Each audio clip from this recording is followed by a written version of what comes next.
This is GVTV, daring to be groovy, originating from Grand Valley State University in Allendale, Michigan. From our luxurious accommodations here in Allendale, you're in Grand Alley with Gregory Struss.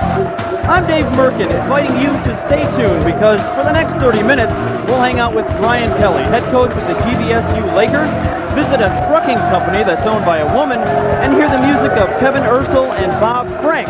Now filling in for first-string quarterback Nelly, it's Gregory Struss. Yes. Hello.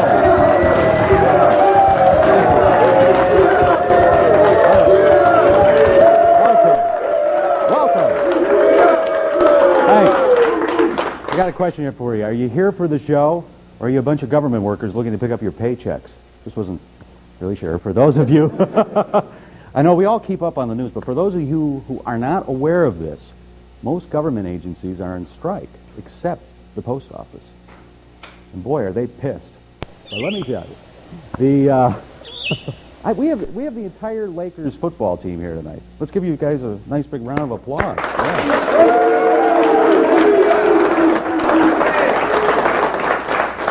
And how appropriate for this next setup, the hunting season. I feel like I'm going to be hunted tonight. It's upon us. It's a time when men bond with their sons to partake in the time-honored tradition of ruthlessly killing defenseless animals. And according to the Grand Rapids Fish Rep, more wives are getting into hunting, and apparently the same goes for Ted Nugent's wife. So let's see now. There are two people in the world who can use the word gut pile twice in the same sentence. You guys ever watch Ted Nugent's show out on PBS there? Apparently Ted and his wife are going back to nature this year. Yeah, they're actually going to kill animals that aren't captive on his ranch. But you know, it's nice to see that couples are doing things together these days. Do you guys do things with your couples once in a while when you're not out on the field there? Well, take this husband and wife state bowling team champions. They partook in some kind of Michigan bowling thing. And anyway, Scott and Deanna Coster were in the paper recently and talked about how they bowl together, they drink together, they smoke together, and even watch Jerry Springer together. It was just one of those things. Are you giving me like 2 strikes or 2 minutes? Okay, that's something like that. And finally, Leona Helmsley was in court again recently. We can probably give that a nice big round of applause. Good old Leona.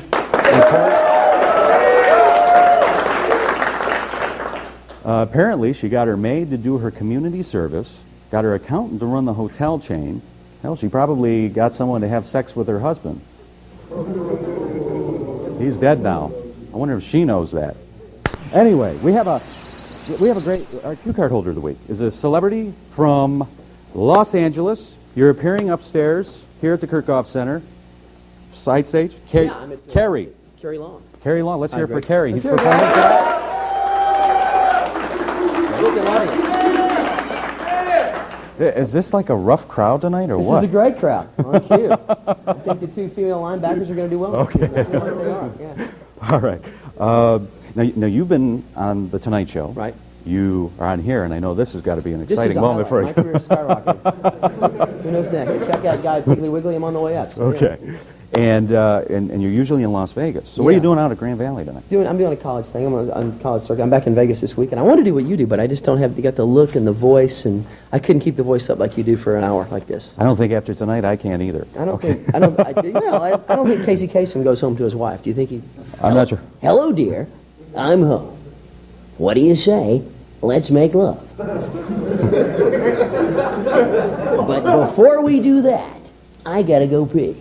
But while I'm gone, why don't you try to think of a sexual position we did back in 1975? So you never know. Probably the top 10 list, something like that. That would come close. You want to tell us who's on We got a tonight's great show Graham? coming up right here. Again, the head football coach of Grand Valley, Mr. Brian Kelly, is with us.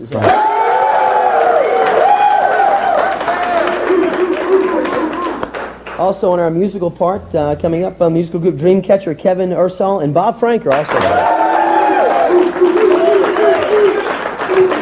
And the fun doesn't stop there. We go on location. We're having a visit to the Amazon Trucking Company in Coopersville Gateway to Kalamazoo, so on the way up. We'll find out more about that. Sir, is there anything you'd like to tell the team before, besides be good to me for the rest of the night? I don't know. I'm like getting frightened here. If they carry the enthusiasm on the field next year, we're in the Rose Bowl, if that's possible. Okay. There we go. Thank you. Thanks, Gary. Thanks. Take care. Let's hear it for Carrie, ladies and gentlemen. And from Rock 1017, we have Mr. Dave, is it Merkin? Oh, gosh, it helps. Dave Merkin, I don't know if you guys listen to Rock 1017 every morning. And you're with the Dave, well, I know, you're doing the gig, but it's Dave and Kevin? Not Dave and Kevin. Mark. Dave and Mark. Yes. I'm suffering from Alzheimer's tonight. That's probably what it is. So let's hear it for Dave, everybody.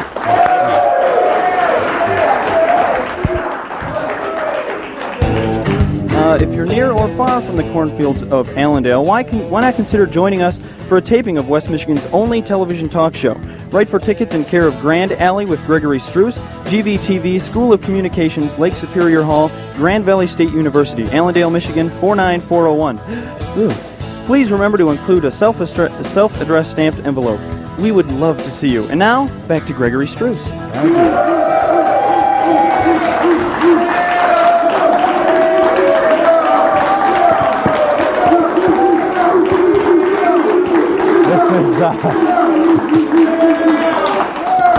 This is an exciting moment. I mean, we've spent so much time putting that monologue together, I'm telling you.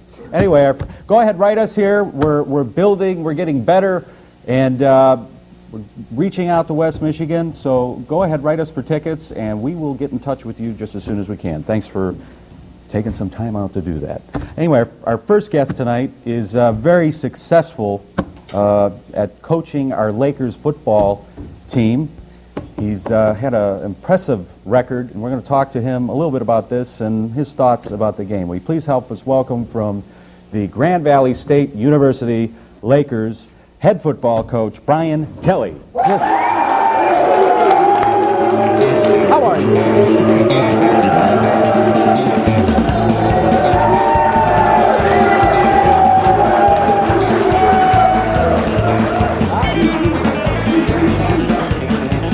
I can borrow those guys? That's like the best week? thing they've done in 11 weeks right there. Clap on cue.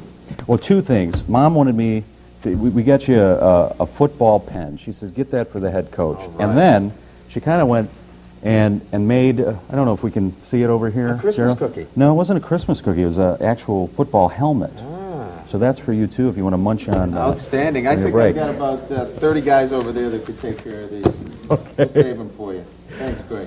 Are Or they- Gary, is it? Gary. Greg. Gary, Oh, it's one- I figured we didn't get the names right tonight. We'd start here, too. Well, you worked with Gary Hart, right? Gary Hart, yes, I did. Back, God, it seemed like Are you helping him ago. with any of his community service at this point in time? The only thing I'd like to help him with is his bank account. He's got plenty of money stacked away from those days. So you were a political science major in Massachusetts. Yeah, it makes sense. Political science, football. Something with the AstroTurf. I wasn't sure. It was. Lucky I wasn't smoking the AstroTurf, or I wouldn't be in this business. But it was an interesting transition for me. What do you think that the political side, because you were also a jock, you also played, you coached softball, you also I coached football. Yeah, I did a lot of and coaching. you also played football too, correct? I certainly did that. Not very well, but that's why I got into coaching. Because if they had to rely on me to win games on Saturdays, we wouldn't have won a football game. But I got into it because of my love for being around kids and the sport, and I love competition. And I think that's what really the political thing was more driven, because that was the path I was supposed to take through college. You get that major locked down, and you're supposed to be this and you're supposed to be that, and I'd always wanted to study politics, and then I got into it and I said, you know what? I don't think this is what I want to do. I want to get to something that I love to do. And you want to that's host why. a talk show, right? Well, I Everybody else can't is do it doing the way you do, but I don't think anyone can tonight. All right. but it was. I think that's primarily what started me in the political end, but certainly gotten to the right end now. And have you found out that found that the political science is helping you as a coach? Do you think it's more the communication process? I think it's helpful. Yeah, being in front of the camera and doing those things were things that I did at an early age, obviously. growing up, my parents were in politics, my dad was in politics, so I think being on that side of it has helped me. But it ends right there. It helps you in those small aspects. So you took over as the Lakers head coach in 1991, and you've averaged 8 wins a season. So you continue the trend of being the most successful team, or actually our team. Now talk about a little bit about the MIFC. Now according to this, it's since the tournament's beginnings or something. What is the MIFC? The MIFC is the Midwest Intercollegiate Football Conference, and there's 12 teams that play in it, and obviously throughout the Midwest.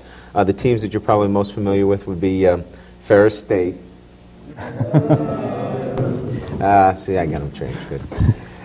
Saginaw Valley, Wayne State, Hillsdale College, Northern Michigan, and then we go into the other states as well. The University of Indianapolis, obviously in Indiana, Ashland College of Ohio, and the College of St. Francis in Illinois. So it's a number of Midwest and Division II schools that put together really almost a super conference. We hear so much about Division II and Division I. Obviously, our team can't play Michigan State and is unable to play U of M because they're not in the same conference, correct? Well, no, it's simply, from a scholarship standpoint, they're dealing with 80 scholarships compared to 35, so we certainly can't put the number of quality players. I would take our top 11 and play anybody in the country. I'm not saying we'd win, but I know physically we could hold up. The problem is, can you do that week after week? And obviously we can't. We just don't have the number of players nor the depth, but I think that there's no other restrictions other than that. Why don't we have?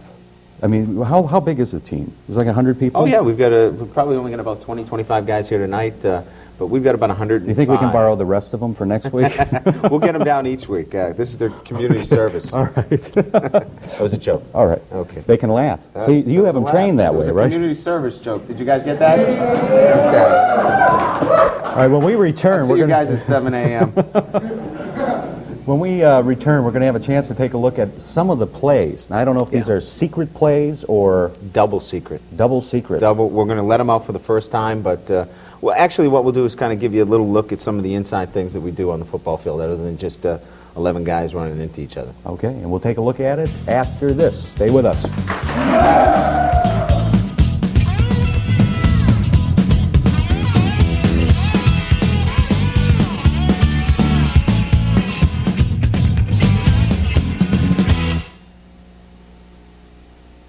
We've gone on location here at Lubbers Stadium at Grand Valley State University. Now, as you can tell, it's snowing. The groundkeepers are working feverishly to clean up, plow the field.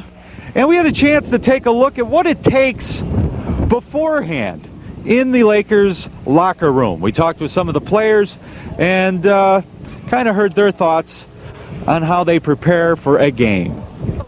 It takes preparation before the Lakers are able to leave their locker room, drink some Gatorade, and meet their rivals. On this particular day, it's the Northmen from Northwood. With the field being cleared and the snowman presiding over the activities, this is the last game of the 1995 Laker football season. What's most important before a game? Just getting yourself mentally ready to go out and perform and do what you have to do mentally in the game. The physical part takes care of itself, I think, personally, but getting ready for the game mentally, making sure you know all your assignments, making sure you know what your other team's going to do, and just making sure that you're ready to play the game mentally.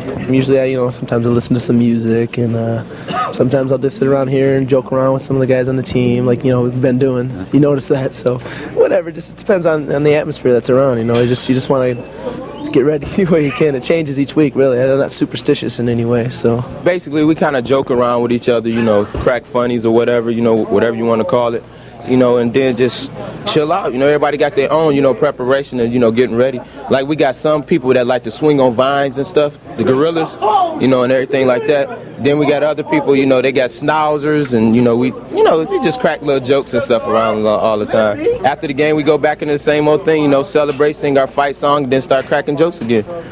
You just give a little mental preparation, some visualization, get yourself ready physically, and just go out there and play. And how is today different from other days? The temperature, I guess. No, it's the biggest thing, I guess, is you can't let the temperature affect you. The play calling will be affected, but your play you can't notice it. Most people wouldn't notice it when they're out there playing. With me, it's a little different because I'm on the sidelines, and I'll come in for one play, and so I really have to try and keep loose on the sidelines, and that's important, definitely. So you don't come in and pull a muscle or something like that. And what's been your best game? I don't know. The season's not over yet. It's going to be a nice one today, so we'll have to see. With the final game behind them, which they won 43-7, we thank the Lakers for a great season and wish the team good luck next year.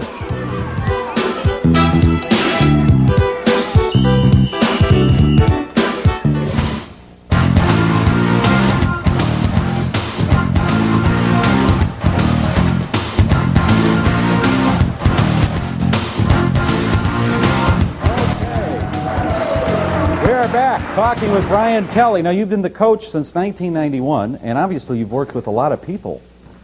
We've had a lot of kids go through our program, obviously hundreds of players, and one thing that has been constant, we've kept the same coaching staff, and that's good, because what I'd like to do now is have our two young men here, Matt Chatfield, Matt Potter, demonstrate some of the defensive line techniques that we use at Grand Valley and have used for a number of years. Can I do that? Sure. Okay. Go ahead. Why don't you guys get down in your stance? A lot of times you think of the defensive linemen, they don't get a lot of recognition, but they do rush the passer, and everyone sees the sacks on Sunday and the sack dances, and we don't work on those, but we do work on some line techniques. The first one they're going to execute is an edge technique, which is an exchange between the end and the tackle. On go, set, go. See, what's happening here is he's coming down and picking the offensive lineman and letting Matt come around. And in this instance, Matt gets the sack, and he gets all of the applause from the fans, but it's really right here. This is the guy who did the job for him. The next one is another exchange of responsibilities, so somebody gets free. And what we're going to run here now is a twist. And we'll do the same thing on go. Set, go.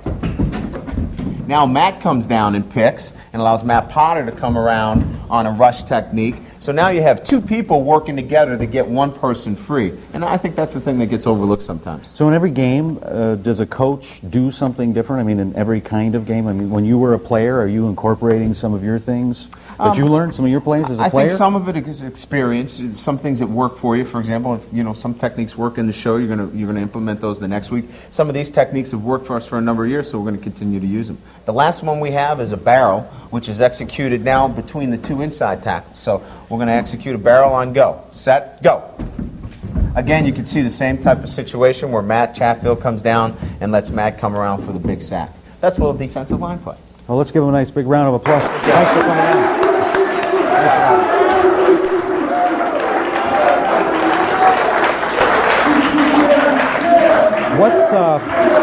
Now that the game is over, the season is over, what do you do? I mean, do you feel kind of let down? Because it's kind of like doing a show. We work all night, and then we come in, and you got to start next time.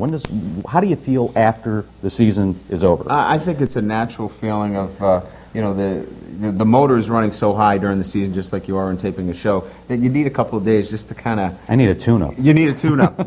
For these guys and for the coaches, we really need to kind of catch our breath a little bit. So they're going to obviously spend a little bit more time on working on some of the deficiencies academically, get back into a better, hopefully, routine of academic study, and we're closing down on the end of the semester, so they're going to need to spend extra time on that. And I think just rest up. I mean, the game of football is a tough game over 15, 16 weeks, so they need to rest up a little bit right now. What about scholarships? Do we have mostly partial scholarships or full-time scholarships? And how does someone apply for something like that, to play for the team? It's similar to an academic scholarship. It's a competitive situation, just like we would give an academic scholarship based upon GPA. We use a criteria based upon athletic ability, academics, their ability to get into the school, because they've got to get under the normal general requirements of any other student. And that's not the case at a lot of the Division I schools. If you can pass what I call the mirror test, meaning blow on the mirror, you can get into school. Here at Grand Valley, you've got to pass the normal admissions criteria. Then we evaluate them based upon their physical ability to play the game of football and whether we feel like they can fit into the program. So how is How do you want next season to be as opposed to this season? I don't want to have to do this show right now. I want to be working on preparation for our playoff game, and each year our goals are to win the conference championship and go to the NCAA playoffs, and we're fortunate to do that 4 out of the last 6 years. So hopefully next year we won't be able to do the show. We can do it a little bit later in the year. Oh, I thought, okay. So you're saying you don't want to do the show? Oh, no, we'd love to do the show. We just don't want to do it on this day. Okay. Well, thanks, Coach Kelly. Greg, pleasure. Take care. Thanks for coming up. Coach Kelly. We'll be back in a moment with some people from Dreamcatchers. Stay with us.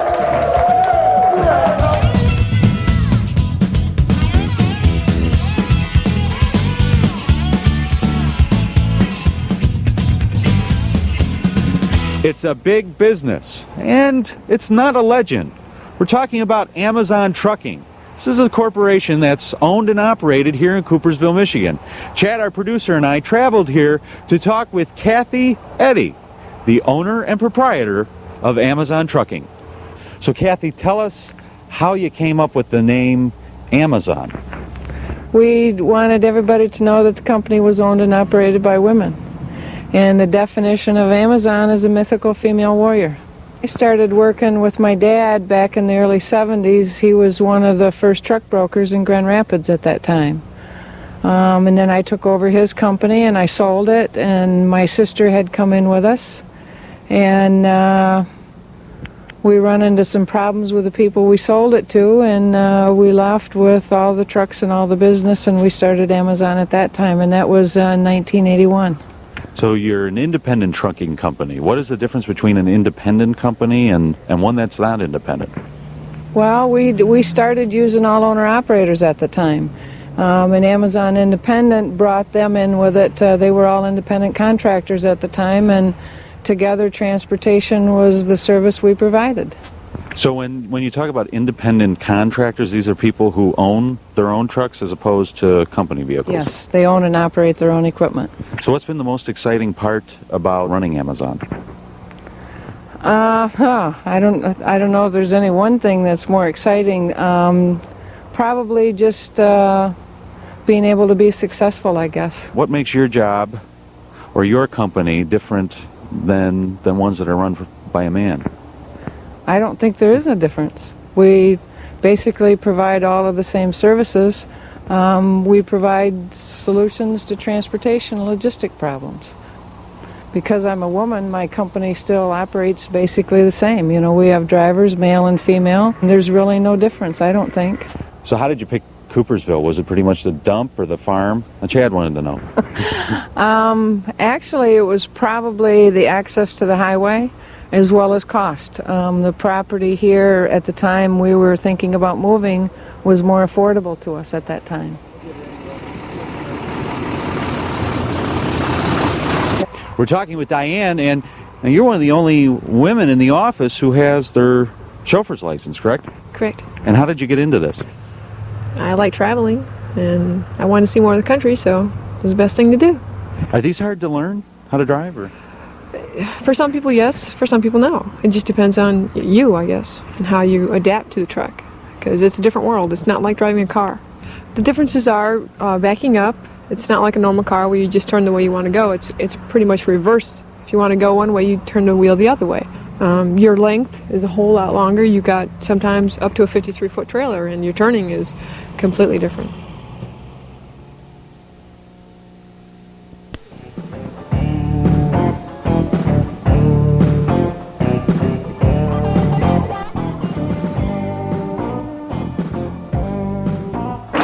Thank you. We're back. We returned.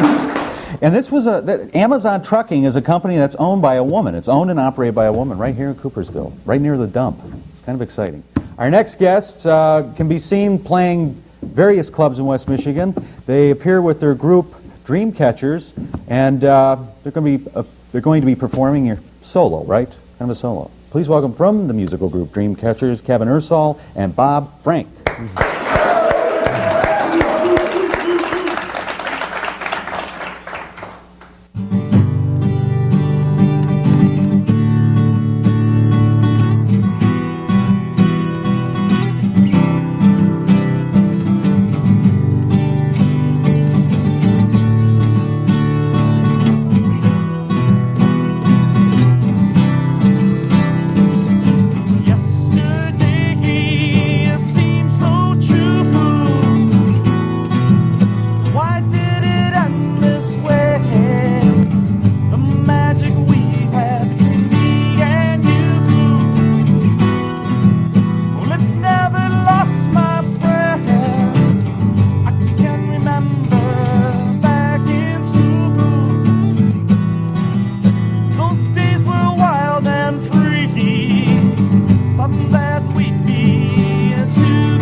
mind to let go. What did we know, my friend? If I could turn back, I'd push rewind. What did we know? Then I think of those days gone by. I think of those times and now I know why. Well, there's a reason for everything done. This journey we're on, hey, it's just begun.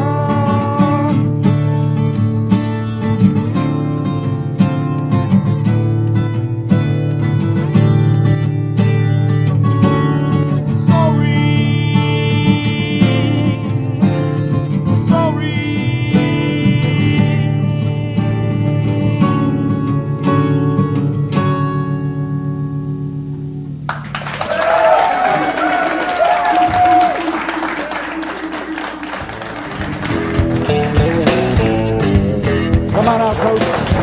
Any views for next year? We're running short on time. Don't win football games. They don't win a conference championship, right?